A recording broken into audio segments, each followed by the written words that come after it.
Hello ladies and gentlemen, and welcome back to another BJ&Co Destiny 2 video. Today is Friday, December 1st, 2017, which means Sire is back. And this week he is over on Earth. Right there. You can get to him in the Winding Cove, the easiest, which I've already fast traveled to.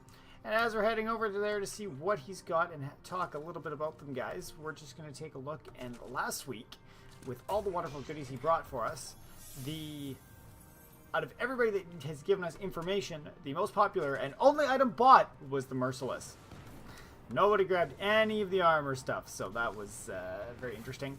As always, guys, I love to have the data to discuss with as we do this and take a look at what Sire's got every week. So throw it down in the comments below what you're picking up this week from Sire. I've got a straw poll going on there, so always appreciate the data that you can provide for us. It makes the content much more interesting. But here we go. Oh, another ship. Man, good luck with chests today. Sire's right up here having a beautiful overlook on everything. And what he has is starting with the sweet business. And this little bugger was actually sold. Oh, this is the first time for PC users, so this is good. First time for PC users, and those of you on console, he did bring this back in October for you, so you probably already have this because I would strongly suggest picking it up as soon as you can. You may have gotten it from drops already, but I friggin' love it. It is this was the one that was in the demo as well too. It's an auto rifle with payday, larger magazine, increased accuracy when firing from the hip. You got some increased stability and range and business time. Holding down the trigger boosts this weapon's range and rate of fire and automatically loads ammo pickups into the magazine. So this one, I mean, you just hold the trigger and do damage, and it increases the rate of fire. I love it. It is great. It's a perfect callus killer. It's one of the top weapons to use with him. So I love having it in the kit. Basically any boss, if you can just sit and hold down that trigger, it does fantastic. I particularly love this one tied with the Actium rig for the Titan, the Actium war rig, because of the fact that it automatically reloads auto rifle. So I mean your 100+ clip that you already have, or sorry, it's a 99 clip to start with, turns into like 130, 140 clip, just the way it keeps reloading as you're firing. So it's really nice synergy there. And of course, this is the weapon attack mod, so you can bring it right up to the 305 right off the bat. So pick up if you have not got it so far. For the Hunter, we have the same thing that he brought 2 weeks ago, the Lucky Raspberry with your probability matrix, which gives increased chaining of arc bolt grenades and has a chance to recharge each time it deals damage. Increased resilience and recovery. It's got a 4 stat on it, which is typically what it comes with. And the arc ordnance mod for more arc grenades going out. I'm meh on this. It's not my favorite. Situationally, it's good if you're trying to use a lot of arc grenades, but I don't love the arc grenade myself. I don't really love to run arc on Hunter anyways, so it doesn't come out of my camp much for sure.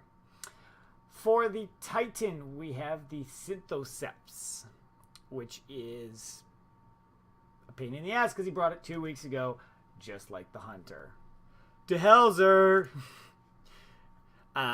So on this, these are gauntlets, and they give you biotic enhancements, which increase the melee lunge range, improve melee damage when surrounded. So this is another one that situationally it can be fun if you're trying to punch people in the face, but I don't love it.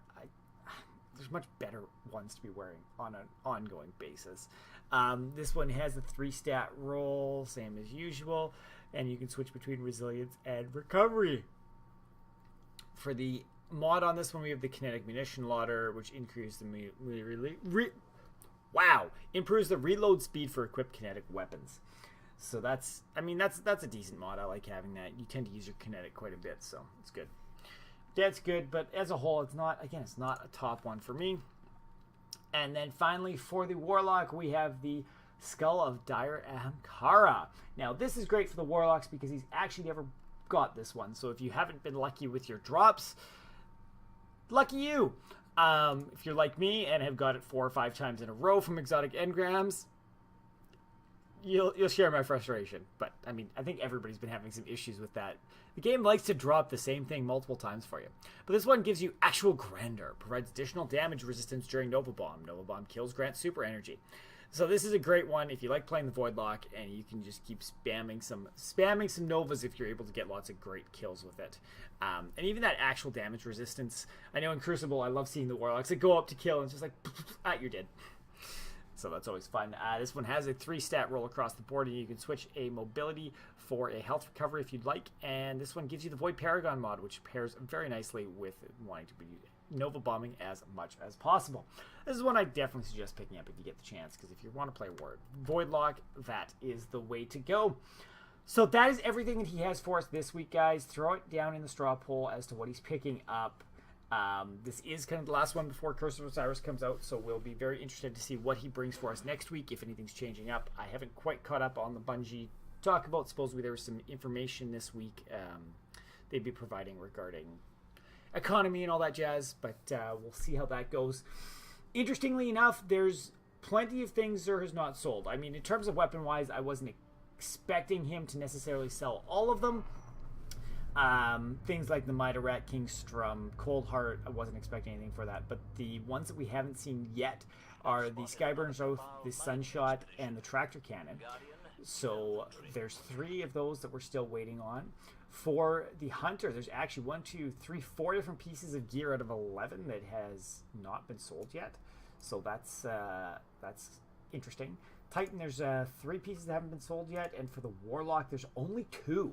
So Warlocks have kind of had the opportunity to grab everything. The ones we haven't seen yet are the Crown of Tempest, which you can actually get, and the Lunafaction boots. So it'll be interesting to see if we start seeing some of those in Curse of Osiris, or what new exotics we have coming our way.